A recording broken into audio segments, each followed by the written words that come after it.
BFM Live, le grand format. Le grand format en partenariat avec le groupe Vive qui nous accompagne chaque semaine dans cet exercice de pédagogie, et on va un peu ouvrir nos horizons ce matin, c'est comme ça qu'on peut le dire. On va pas parler que de santé, même si c'est une partie très importante des ODD, comprenez objectifs de développement durable, c'est notre sujet ce matin. Voilà 4 ans maintenant que 17 objectifs ont été ratifiés par les membres de l'ONU, éducation, santé, environnement. On va se poser cette question ce matin. Eh bien, comment les entreprises peuvent-elles s'emparer de ces objectifs de développement durable? Pour quels bénéfices économiques et surtout humains, des opportunités de développement, de croissance responsable? Vous verrez. Pour en parler avec nous ce matin, Felaye Malayenne, bonjour. Bonjour. Merci d'être avec nous. Vous êtes la déléguée générale de Global Compact France. On ne dit pas ce que c'est parce que je vous pose la question dans 10 secondes. Une fois qu'on aura fini ce tour de présentation. Arnaud Breuil à vos côtés, responsable écosystème et engagement du groupe UP. Merci d'être là ce matin. Face à vous, Florence Morgan, directrice développement durable du groupe Vive. Et puis à vos côtés, Vincent Desnaux, directeur général et cofondateur de Teach on Mars, une start-up qui agit dans l'e-learning, dans l'éducation, mais aussi dans le développement durable. On va en parler dans un instant.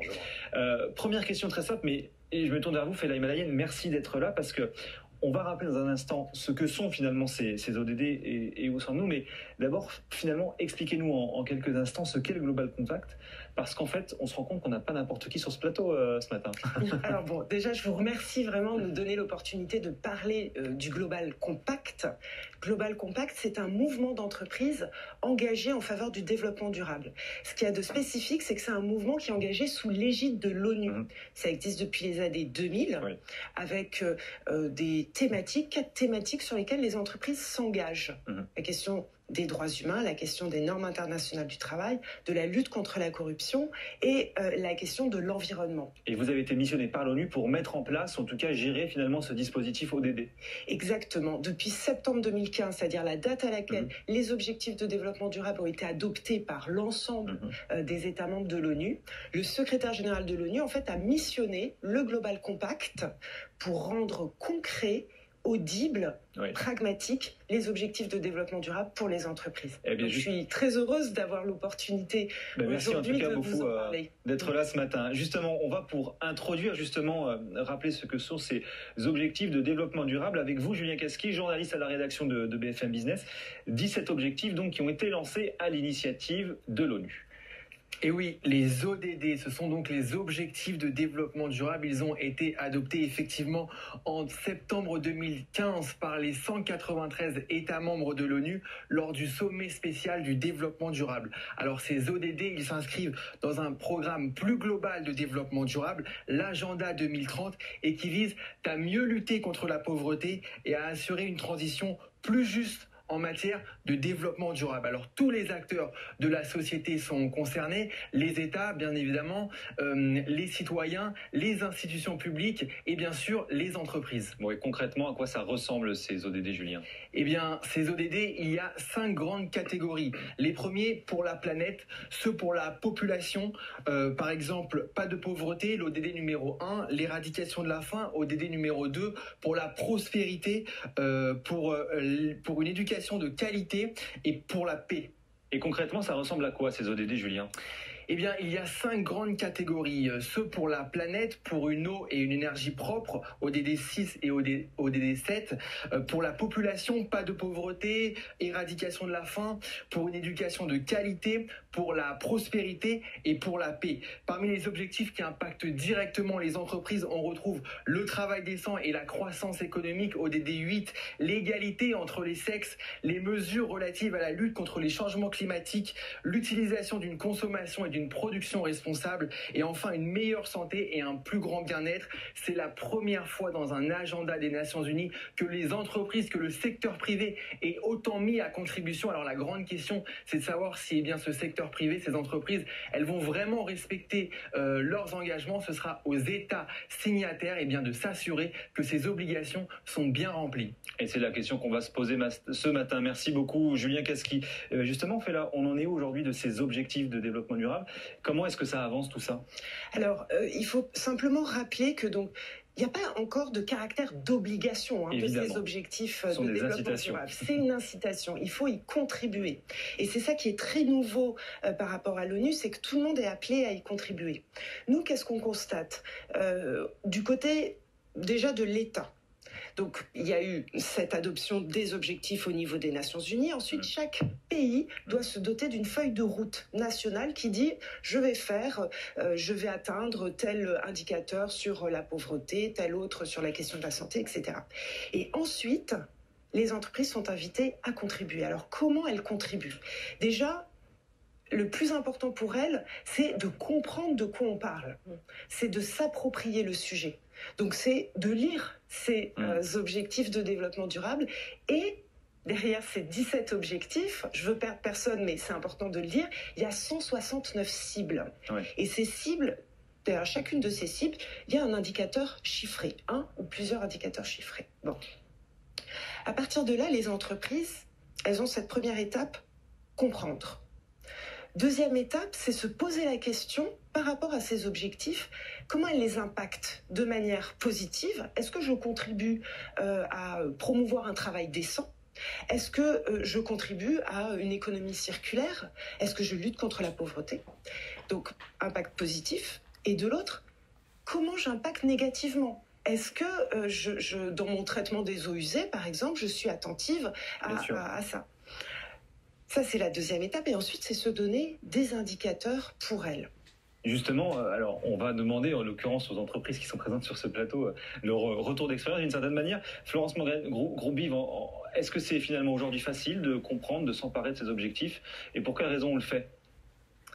Alors, écoutez, c'est pas forcément facile. En tout cas, c'est, je trouve, très formateur, très intéressant et c'est aussi un outil de cohésion interne, quels que soient les niveaux de maturité du développement de l'entreprise. Je ne parle même pas par rapport au développement durable ou à l'écologie.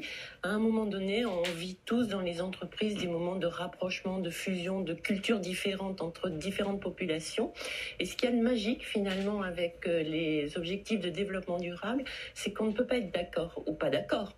C'est quelque chose qui prend les personnes individuellement dans ce qu'elles sont et là où elles sont et qui va les toucher obligatoirement. Donc du coup, d'emblée, ça crée une culture commune, un élan commun et quelque chose de j'ai envie d'y contribuer. Donc ça, c'est la première étape, c'est vraiment, comme le disait Fela, être dans une approche pédagogique. Après, il y a différentes façons de pouvoir s'approprier ces objectifs. Et là, on va avoir plusieurs niveaux de facilité ou de difficulté. Et on va y revenir dans un instant. Arnaud Breuil, Groupe Hub, vous êtes d'accord avec ça? Effectivement, c'est un bel outil de cohésion pour l'interne, quelque part, pour une entreprise? Complètement. Et puis je pense qu'on a un point commun, c'est le fait que nos entreprises sont des entreprises de personnes. Donc le Groupe Hub, c'est une société coopérative et participative. Ce qui veut dire qu'effectivement, nous n'avons pas d'actionnaire extérieur. Et donc peut-être que nous sommes moins que d'autres entreprises classiques concentrées sur le cours de l'action bourse, puisque nous ne sommes pas cotés et que nous n'avons pas vocation à l'être. Donc il y a vraiment ce rapport aux personnes qui composent l'entreprise et le rapport que nous avons au monde qui est effectivement quelque chose de très important et qui a un peu conditionné le fait que nous soyons naturellement très très intéressés par les sujets qui ont été posés par les objectifs de développement durable. Et très simplement, comment vous expliquez aujourd'hui que le monde de l'entreprise s'intéresse un peu de plus en plus à ces questions d'ODD? Je pense que comme toute entreprise, il y a bien évidemment la question de la rentabilité, mais je pense qu'aujourd'hui, et c'est valable pour tous les citoyens, la conscience du fait que si on veut être rentable durablement, il faut d'abord commencer par être durable. Et ça, c'est vraiment la question que se posent la plupart des entreprises aujourd'hui. Et donc, comment est-ce qu'on arrive à intégrer ces questions-là dans la stratégie et le développement de nos entreprises? Fela Himalayene, en un mot, effectivement, est-ce que les entreprises, où est-ce qu'elles en sont dans l'action, entre guillemets, d'une certaine manière, de se saisir du problème? Est-ce que ça avance? Est-ce qu'il y a des prises de conscience? Où est-ce qu'on en est aujourd'hui? Je vais parler au nom surtout des entreprises qui sont les plus avancées. Certaines sont autour de cette table, mais il y a également des entreprises plus classiques du monde privé. Où est-ce qu'elles en sont? Elles s'en saisissent. Le mouvement a commencé. On se rend compte que pour tout ce qui est dans les grandes entreprises, elles y font à minima mention et c'est comme ça qu'elles font part de leurs actions. On se rend compte aussi que des PME et des TPE, et pour le coup certaines sont autour de la table, ils trouvent un intérêt. Et elles sont 80% à nous dire que si elles y vont, c'est d'abord, et ça fait écho à ce que disaient Florence et Arnaud, parce que ça fait sens. Parce que ça fait sens, ça mobilise les collaborateurs, ça fait sens dans la présentation de l'entreprise, ça fait sens dans tout le dynamisme que ça peut faire. Mais ça ne s'arrête pas là. Eh ben justement, transition toute trouvée, parce que les grandes entreprises, effectivement, et il y a des entreprises, on va dire plus modestes, qui ne sont pas encore des très grandes entreprises, mais on vous le souhaite, Vincent Desnaux. Teach on Earth, c'est l'association, Teach on Mars, c'est l'appli. Racontez-nous comment tout ça a démarré et où est-ce que, au départ, on le dit, Teach on Mars, c'est une application de e-learning, d'éducation, tout ce qui est plus classique finalement. Oui, alors Teach on Mars, c'est effectivement une start-up, c'est un éditeur de logiciels dans le domaine de la formation digitale. Donc nous, notre savoir-faire, c'est de la technologie et c'est un savoir-faire de formation digitale. Donc déjà au départ, on a l'impression qu'on a entre les mains une arme de formation massive et on se dit ce serait juste un crime de ne pas s'en servir pour les enjeux d'éducation. Donc ça, c'est de base. Puis là, tu viens de dire, les entreprises se saisissent du problème. Moi, j'ai l'impression qu'en start-up, c'est le problème qui nous a saisis.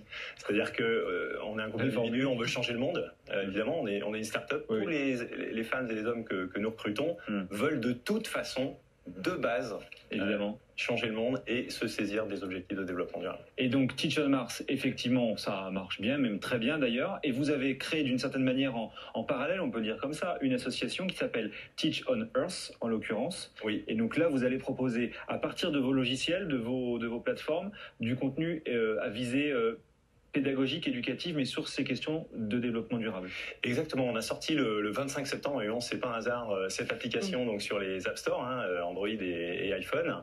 C'est une application qui est gratuite, qui est à destination du grand public et qui a pour vocation d'éduquer, de sensibiliser sur les ODD. On pense que nous, en tant que société, Teach on Mars, ça peut être notre contribution aux objectifs de développement durable. Mais en quoi finalement l'éducation, c'est d'une certaine manière un rôle clé, joue un rôle clé dans justement le déploiement et dans on va dire l'arrivée à ces objectifs.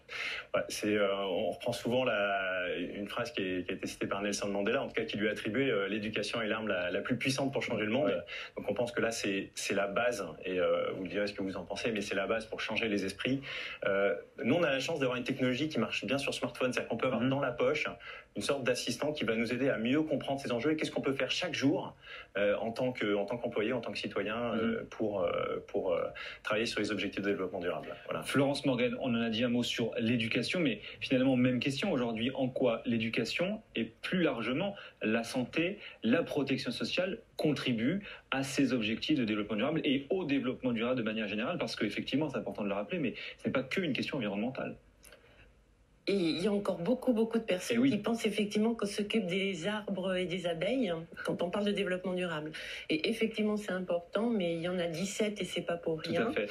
Et en fait, Et pourquoi les sujets qui vous concernent finalement sont tout aussi importants que les arbres et les abeilles? Alors, nous, on a une particularité, et je crois que finalement qu'on est encore unique, c'est qu'on a décidé d'être concernés par les 17. De façon directe ou indirecte. Et en fait, avec finalement une opportunité qui était celle de la récence du groupe VIF, qui n'a que 2 ans. Donc on ne venait pas d'un référentiel réglementaire obligatoire, si ça parle à certains chefs d'entreprise qui nous écoutent sur les obligations de reporting. Donc on n'a pas fait l'exercice de regarder ce qu'on faisait déjà en matière de RSE et de rentrer dans les cases colorées des 17 ODD. On est parti de la feuille blanche et on s'est dit, voilà, c'est les 17 ODD, ce qu'il faut dire, je crois que c'est important ce matin, c'est que c'est un système, c'est une approche systémique et holistique. Et quand j'appuie sur un, je touche à plein d'autres. Je vais vous prendre un exemple très clair, parce que je pars après dans les considérations de ce qu'on a fait, c'est peut-être un peu complexe, mais donc la santé, le 3, l'ODD 3, accès à la santé au bien-être pour tous. Il y en a un que j'aime beaucoup, c'est le 3.6. Le 3.6, c'est d'ici à 2020, alors on n'y est pas encore, je pense qu'ici à 2020, réduire de moitié les morts et les blessés par accident de la route.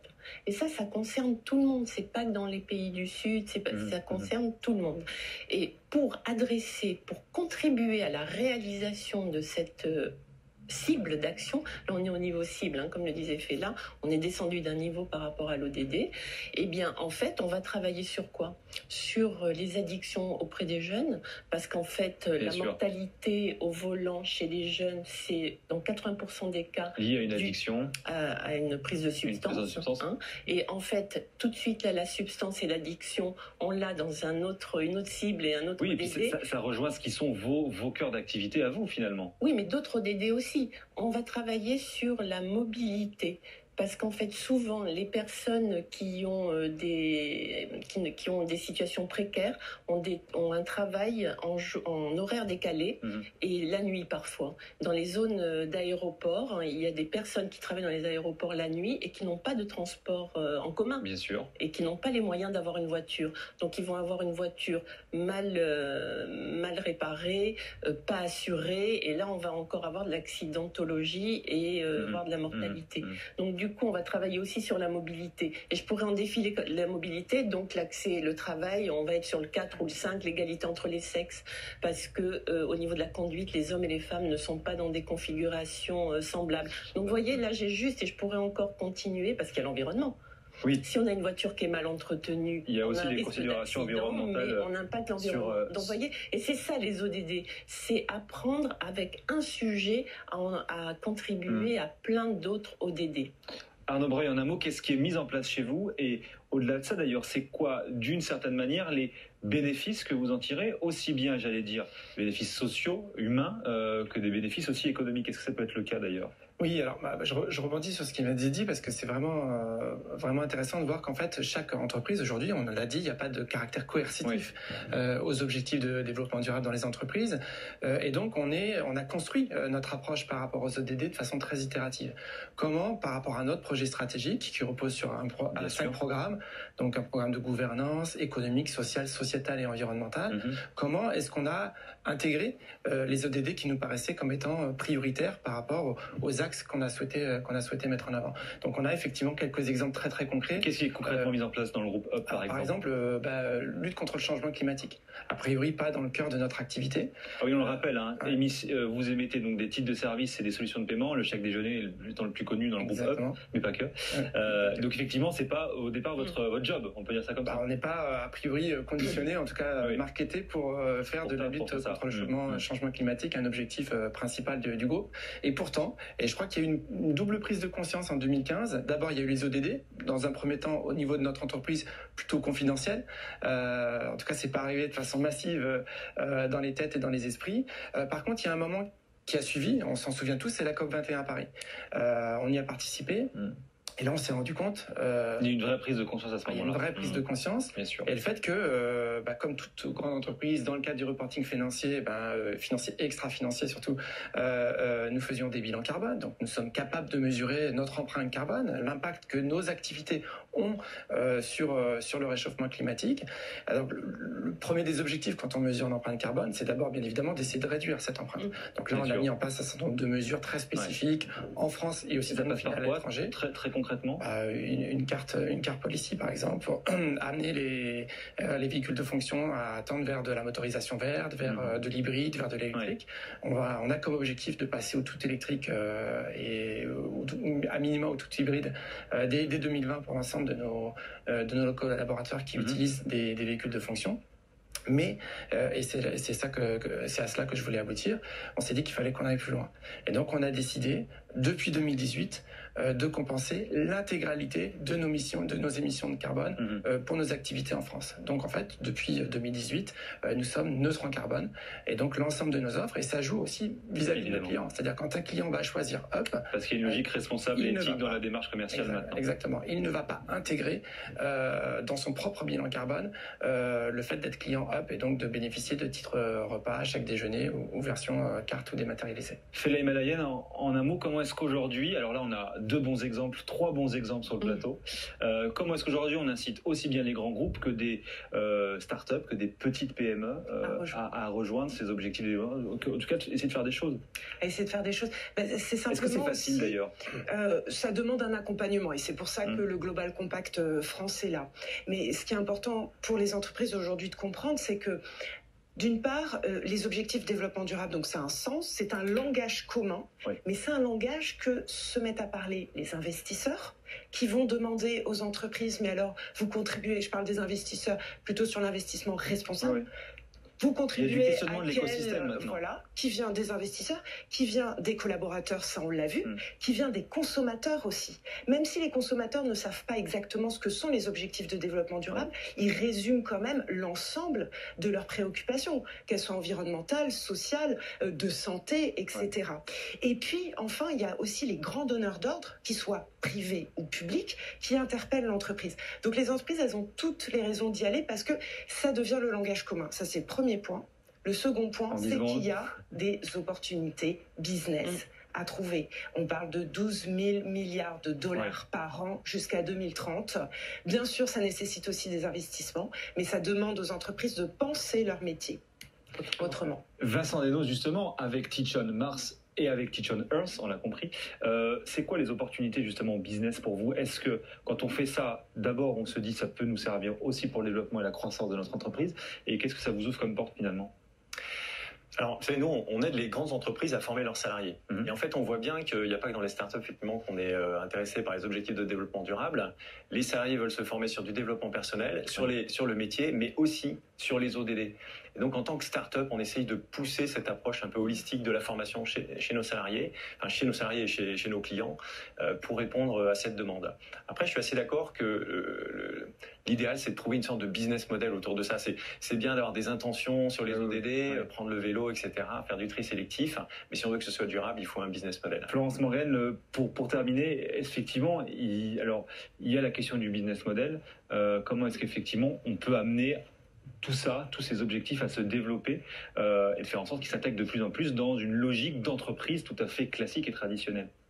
Bien, en fait, ça pose aussi la question d'intégration que vous me posiez au début, c'est-à-dire que évidemment, quand on intègre ces objectifs, on le fait soit pour effectivement réduire les impacts négatifs et être en phase avec tout ce qu'on a vu et le marché, parce que dans les appels d'offres, aujourd'hui, on nous demande comment on remplit aussi certaines actions et obligations au regard du développement durable. Mais ce qu'il y a de très intéressant d'un point de vue business et développement, et j'ai envie de dire que quand on parle de développement durable, ça me tient à cœur, il ne s'agit pas de développer les entreprises, il s'agit de développer le vivant. Donc, et de respecter les équilibres. C'est ça dont il s'agit. Parce que les entreprises, finalement, sur la Terre et à l'échelle de l'humanité, c'est un épiphénomène. Tout à fait. Donc, une fois qu'on intègre les objectifs de développement durable, il y en a certains qui vont nous tirer sur des nouvelles activités. Par exemple, pour le groupe Vive, une de ces activités peut être demain d'accompagner les entreprises à intégrer les objectifs de développement durable aux côtés du Global Compact, mais sur justement l'axe de la santé. C'est-à-dire les questions d'environnement, ça impacte directement la santé. Les questions de logement, ça impacte directement la santé. Donc c'est comment on fait tout ça au regard de la santé de ces cibles. Pour vous, voilà.